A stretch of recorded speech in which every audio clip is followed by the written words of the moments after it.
ഞാനൊരു സ്നേഹം കൊണ്ട് ഞാനൊരു വിവരം അറിയിക്കുന്നേ ഉള്ളൂ. എൻ്റെ ഉപദേശമല്ല, കൽപ്പനയല്ല, ഒന്നുമല്ല. വെറുതെ പറഞ്ഞതാണ്. ഈ പറഞ്ഞതിൽ തെറ്റുണ്ടെങ്കിൽ ക്ഷമിക്കുക. മോട്ടോർ സൈക്കിളിലും ചില ലൈറ്റ് മുകളിൽ വെച്ചിട്ടുണ്ട്, ഓട്ടോറിക്ഷ മുമ്പിൽ ചില ലൈറ്റ് വെച്ചിട്ടുണ്ട്. നിങ്ങൾക്ക് കമ്പനി തന്ന ലൈറ്റ് അല്ലാതെ ഏതെങ്കിലും ലൈറ്റ് വെച്ചിട്ടുണ്ടെങ്കിൽ ദയവ് ചെയ്ത് അഴിച്ചു മാറ്റുക.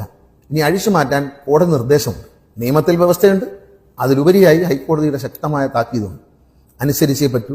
എത്രയും പെട്ടെന്ന് അഴിച്ചു മാറ്റുക.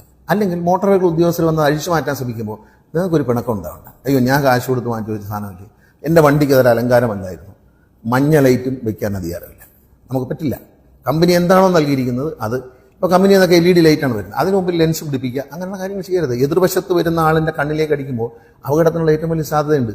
ഇല്ല, ഇൻഡിക്കേറ്റർ വർക്ക് ചെയ്യാൻ പറഞ്ഞു തന്നില്ല എന്ന് പറയാം. ഡിമ്മും ബ്രൈറ്റും അടിക്കാനും നിങ്ങളെ പഠിപ്പിച്ച് കാണില്ല. ഡിമ്മും ബ്രൈറ്റും അടിക്കണം. എതിരെ വണ്ടി വരുമ്പോൾ ഡിം അടിച്ചു കൊടുക്കണം. രണ്ടുപേരും ആ അന്തസ്സ് കാണിക്കണം, മര്യാദ കാണിക്കണം. 4 വരി പാതയാണെങ്കിൽ അതിലെ പോകുമ്പോൾ കുഴപ്പമില്ല. പക്ഷേ എതിരെ വണ്ടി വരും